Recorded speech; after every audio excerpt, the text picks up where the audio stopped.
أعوذ بالله من الشيطان الرجيم. بسم الله الرحمن الرحيم. الحمد لله رب العالمين والصلاة والسلام على سيدنا محمد مفتاح باب رحمة الله عدد ما في علم الله صلاة وسلاما دائمين بدوام ملك الله وعلى آله وصحبه ومن والاه. Allahumma la ilma lana illa ma 'allamtana wa la fahma lana illa ma 'allamtana innaka antal alimul hakim. Allahumma ahrijna min dhulumatil wahmi wa akrimna binuril fahmi waftah lana abwaaba fadlika wa rahmatika wa ghazaini ilmika. Allahumma inna nas'aluka fahman nabiyyin wa hifdzal mursalin wa ilhamal malaikatil muqarrabin. Allahumma aghnina bil ilmi wa zayyinna bil ilmi wa akrimna bit taqwa wa jamilna bil afiyah ya arhamar rahimin. Amin ya rabbal alamin. Alhamdulillah, segala puji milik Allah. Kita bersyukur kepada Allah subhanahu wa ta'ala. Allah melimpahkan nikmatnya kepada kita, khususnya Allah beri kemampuan kepada kita untuk kita bisa beribadah kepada Allah subhanahu wa ta'ala. Allah beri kenikmatan kepada kita untuk kita bisa berzikir menyebut nama Allah. Karena dengan berzikir maka hatinya akan ditenangkan oleh Allah subhanahu wa ta'ala. Alladzina amanu wa tatma'innu qulubuhum bidzikrillahi ala bidzikrillahi tatma'innul qulub. Allah berfirman yang artinya orang-orang yang beriman dan menjadi tenang hatinya ketika berzikir menyebut nama Allah. Sesungguhnya hati menjadi tenang ketika berzikir menyebut nama Allah subhanahu wa ta'ala. Jadi jika kita ingin mendapatkan ketenangan, dan itu adalah kebahagiaan yang sebenarnya, ketika orang mendapatkan ketenangan hati. Caranya bagaimana? Satu-satunya cara untuk mendapatkan ketenangan hati adalah dengan berzikir. Menyebut nama Allah, ingat kepada Allah subhanahu wa ta'ala. Banyak orang yang ingin mendapatkan ketenangan hati, ingin mendapatkan kesenangan hati, ingin mendapatkan kebahagiaan, namun dengan cara selain berzikir, apalagi dengan cara berbuat maksiat kepada Allah, justru akan membuat hati semakin gelisah, semakin tidak tenang, ya, semakin susah hatinya, semakin jauh dari kebahagiaan. Makanya orang muslim, orang yang beriman itu menjadi tenang dengan berzikir menyebut nama Allah subhanahu wa ta'ala. Dan alhamdulillah juga Allah beri kenikmatan kepada kita untuk kita bisa berkumpul di dalam perkumpulan zikir, perkumpulan ilmu. Ini adalah perkumpulan yang dicintai oleh Allah, yang diridhoi oleh Allah, yang dibanggakan oleh Allah subhanahu wa ta'ala, yaitu perkumpulan yang mendatangkan rahmatnya Allah, perkumpulan yang mendatangkan ketenangan dari Allah, perkumpulan yang mendatangkan ampunan dari Allah subhanahu wa ta'ala. La yaq'udu qaumun yadhkurunallaha ta'ala illa hafathumul malaikah wa ghasyiyatuhumur rahmah wa nazalat alaihimus sakinah wa dzakarahumullahu fi man indahu. Sabda Sayyiduna Muhammad sallallahu alaihi wasallam, tidaklah orang-orang yang berkumpul untuk berzikir melainkan Allah jadikan para malaikat mengelilingi mereka. Jadi para malaikat itu duduk bersama orang yang berkumpul, berkumpulnya untuk berzikir menyebut nama Allah. Bahkan dalam hadis yang lain, inna lillahi malaikatan sayyahun. Sesungguhnya ada malaikat-malaikatnya Allah yang tugasnya berkeliling. Jadi ada malaikat itu tugasnya bermacam-macam. Ada malaikat yang ditugaskan oleh Allah khusus untuk berkeliling. Untuk apa? Yaltamisuna majalisa dzikri, mencari majlis dzikir. Jika menemukan majlis dzikir, lalu malaikat akan duduk bersama mereka. Selesai majlis, para malaikat akan melaporkannya kepada Allah Subhanahu wa ta'ala. Jadi orang yang berkumpul di dalam perkumpulan dzikir, duduk bersama para malaikat, doanya diaminkan oleh Allah, diistighfari oleh para malaikat, ya, sehingga dosa-dosa kita diampuni oleh Allah, hajat kita dikabulkan oleh Allah Subhanahu wa ta'ala. Amin ya rabbal alamin. Wa ghasyiyatuhumur rahmah, orang yang berkumpul di dalam majlis itu akan diliputi dengan rahmatnya Allah. Wa nazalat alaihimus sakinah, Allah turunkan ketenangan kepada mereka.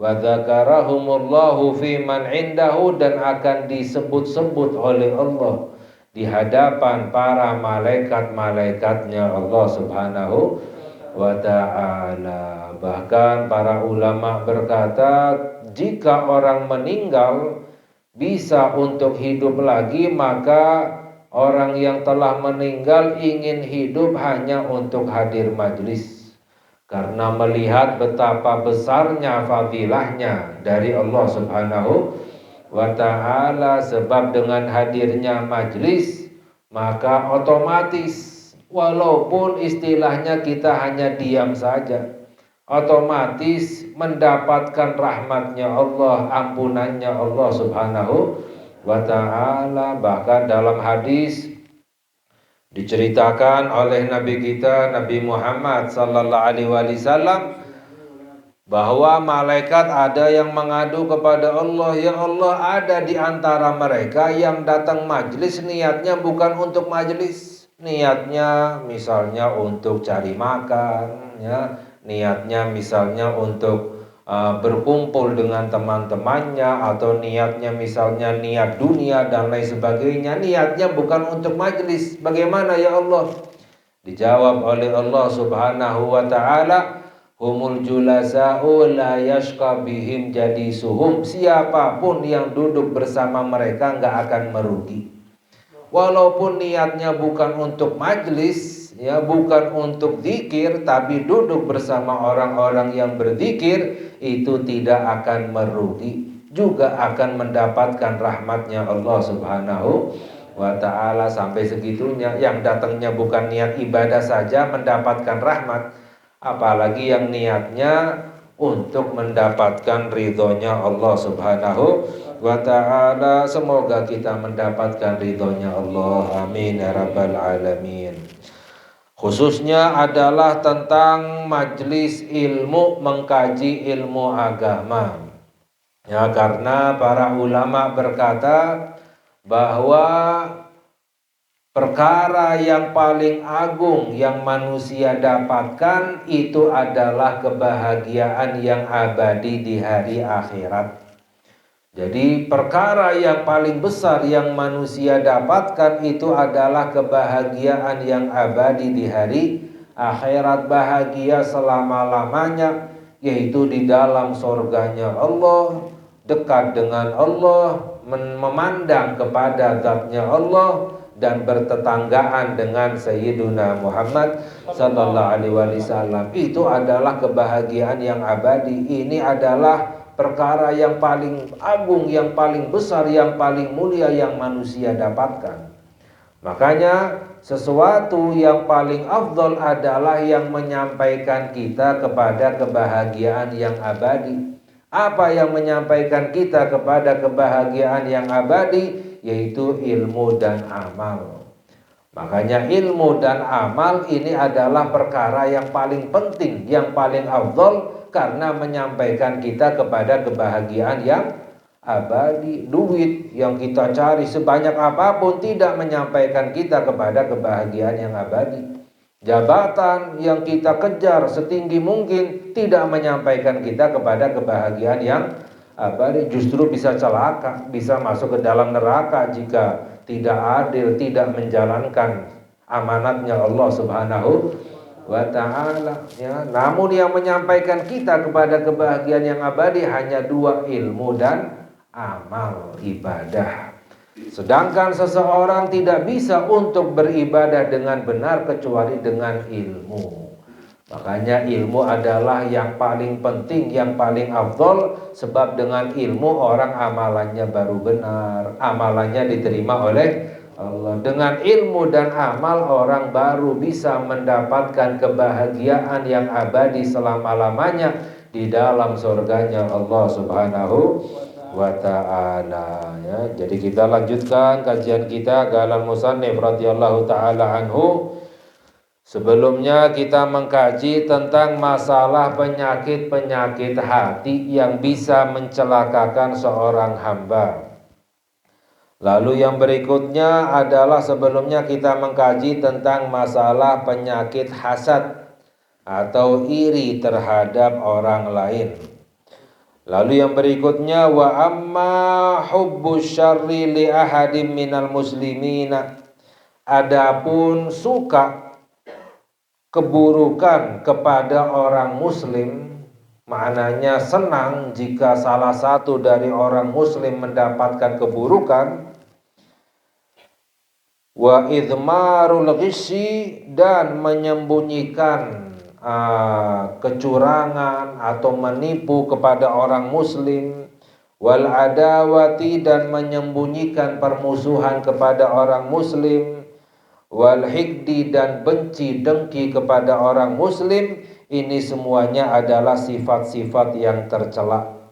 Jadi senang ketika orang muslim, orang lain mendapatkan keburukan. Ini sifat yang tercela, bisa mencelakakan dirinya sendiri. Menipu orang muslim, mencurangi orang muslim, ini juga adalah sifat penyakit hati yang tercela yang bisa mencelakakan dirinya sendiri. Dan juga permusuhan, benci kepada orang lain, ini semuanya adalah sifat-sifat yang dibenci oleh Allah Subhanahu wa ta'ala, yang menjauhkan kita dari rahmatnya Allah. Na'udzubillah min dzalik. Fahasbuka zajiran anhu qauluhu alaihi salatu wassalam, cukup sebagai larangan dari sifat-sifat tersebut, yaitu dalam hadis sabda Nabi kita Nabi Muhammad sallallahu alaihi wasallam, la yu'minu ahadukum hatta yuhibba li akhihi ma yuhibbu li nafsihi. Sabda Nabi Muhammad sallallahu alaihi wasallam, tidak beriman kamu kepada Allah, ya, walaupun banyak ibadahnya, banyak sholatnya, banyak amalannya, tapi tidak beriman kepada Allah sampai mencintai saudaranya seperti mencintai dirinya sendiri. Maknanya menganggap orang lain seperti diri kita sendiri. Kita nggak ingin ditipu, makanya kita juga tidak ingin orang lain ditipu, ya. Kita nggak ingin dimusuhi, maka juga kita tidak ingin orang lain dimusuhi. Kita tidak ingin, ya, dibenci, maka kita juga jangan, ya, membenci orang lain, ya. Jadi menganggap orang lain seperti dirinya sendiri, ya, mencintai orang lain seperti mencintai dirinya sendiri. Ini baru sempurna imannya kepada Allah Subhanahu wa ta'ala. Ketika melihat orang lain mendapatkan kenikmatan seperti dirinya yang mendapatkan kenikmatan, bersyukur, merasa senang, bahagia, ya. Ya, mengapa? Karena seperti kita yang mendapatkan kenikmatan dari Allah. Alhamdulillah, didoakan agar semoga nikmatnya ditambah oleh Allah, ya. Ketika melihat orang lain mendapatkan kesenangan seperti dirinya yang mendapatkan kesenangan, bersyukur, merasa bahagia, senang.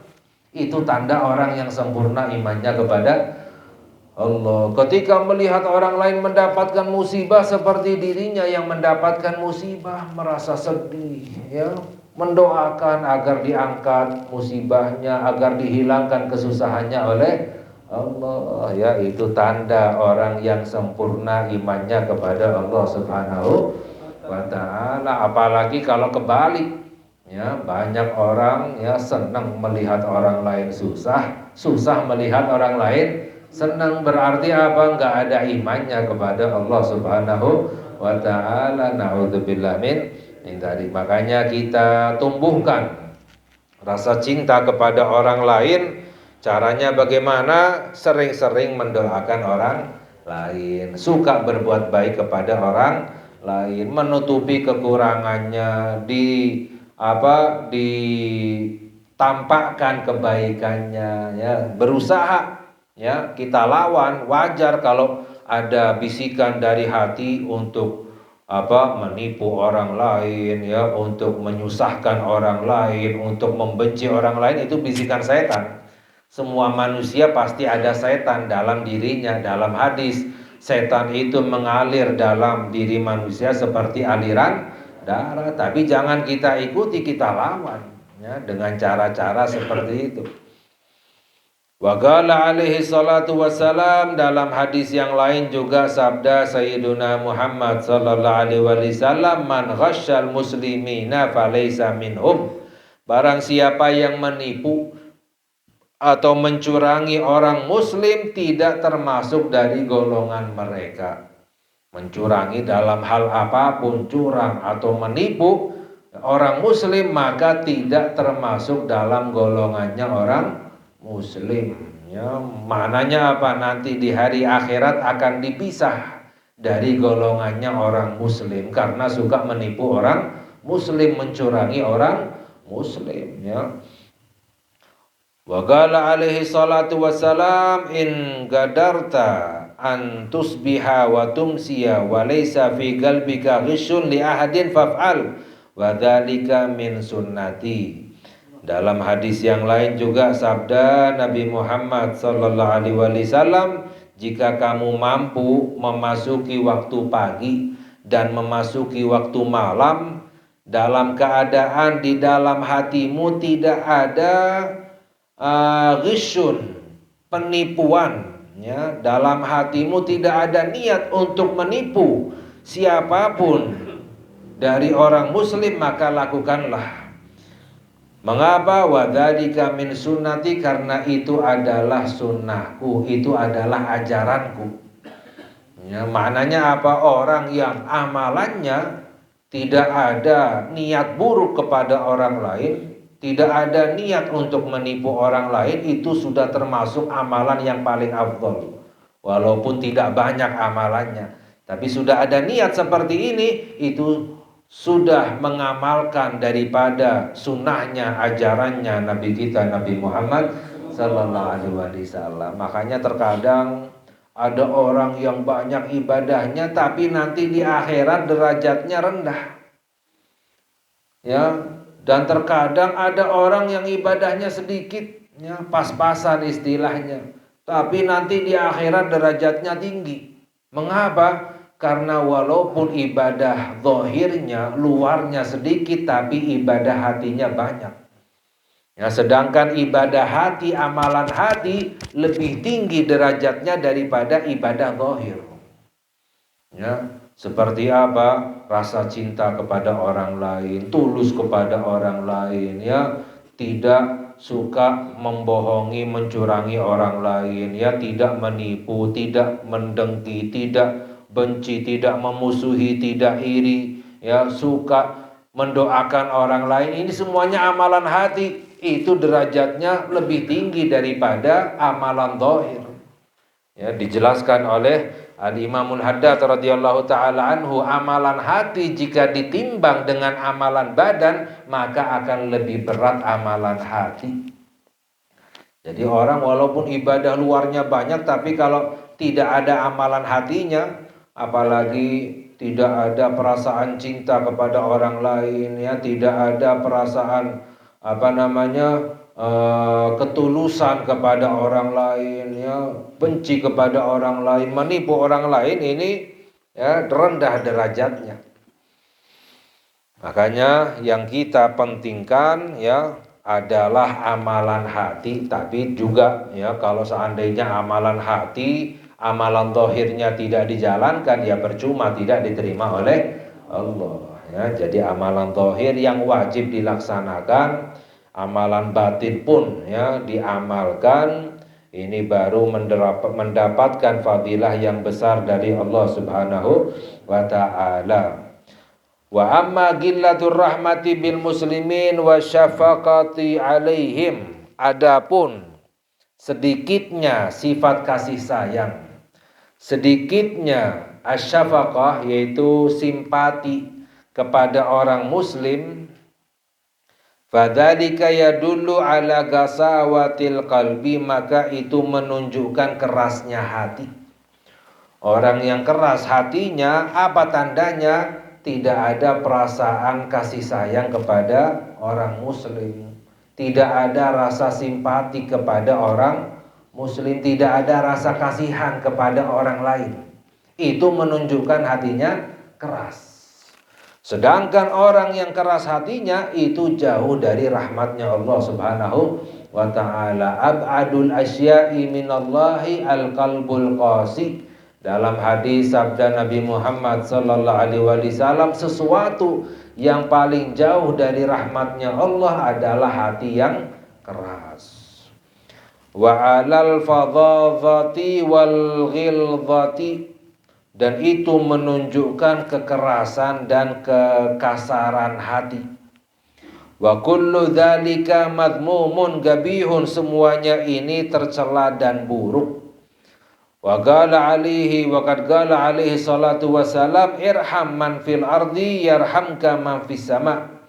Dalam hadis sabda Nabi Muhammad sallallahu alaihi wasallam, sayangilah siapapun yang ada di bumi, maka kamu akan disayangi oleh siapapun yang ada di langit. Ya, maknanya disayangi oleh para malaikat, disayangi oleh para wali, disayang, dicinta oleh Allah Subhanahu wa ta'ala. Caranya bagaimana? Ya, menyayangi, mencintai siapapun yang ada di bumi. Irham turham, ya, sayangilah orang lain maka kamu akan dikasih sayangi oleh Allah. Jadi cara agar kita dikasih sayangi oleh Allah, kita kasih sayang kepada orang lain, ya. Innama yarhamullahu min ibadihi ruhama. Sesungguhnya yang dirahmati, yang dikasih sayangi oleh Allah dari hamba-hambanya Allah, mereka yang memiliki sifat kasih sayang, ya.